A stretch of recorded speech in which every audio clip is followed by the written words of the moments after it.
Recorded Books presents an unabridged recording of Hope to Die by Lawrence Block, narrated by George Guidall. This book is copyrighted 2001 by Lawrence Block. This recording is copyrighted 2004 by Recorded Books. When Byrne and Susan Hollander are killed in a brutal home invasion, the whole city catches its collective breath. A few days later, the killers turn up dead behind a locked door in Brooklyn. One has killed his partner, then himself. The city sighs with relief. The cops close the case. But for Matt Scudder, things are not so cut and dry.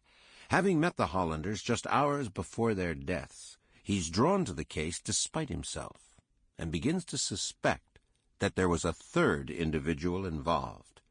Someone who's not done killing. Someone who's only getting started. And now, Hope to Die. Chapter 1.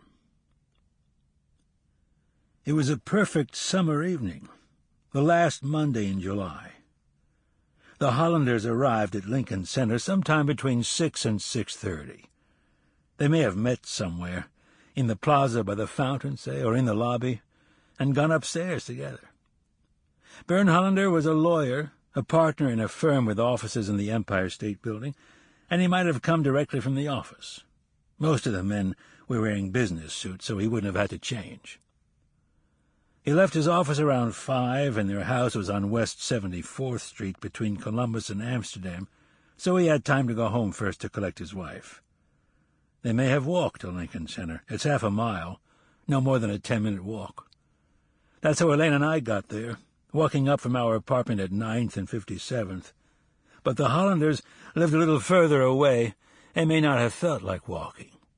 They could have taken a cab or a bus down Columbus. However they got there, they'd have arrived in time for drinks before dinner. He was a tall man, 2 inches over 6 feet, 2 years past 50, with a strong jaw and a high forehead. He'd been athletic in his youth and still worked out regularly at a midtown gym, but he'd thickened some through the middle. If he'd looked hungry as a young man, now he looked prosperous. His dark hair was graying at the temples, and his brown eyes were the sort people described as watchful, perhaps because he spent more time listening than talking. She was quiet, too, a pretty girl whom age had turned into a handsome woman. Her hair, dark with red highlights, was shoulder-length, and she wore it back off her face. She was 6 years younger than her husband, and as many inches shorter, although her high heels made up some of the difference.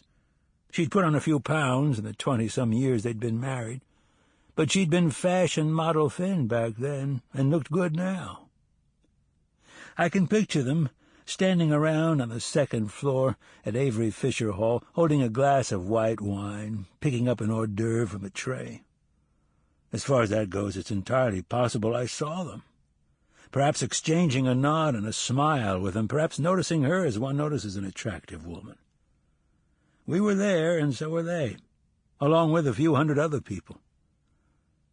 Later, when I saw their photographs, I thought they looked faintly familiar, but that doesn't mean I saw them that night.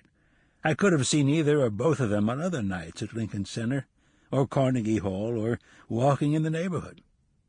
We lived, after all, less than a mile apart.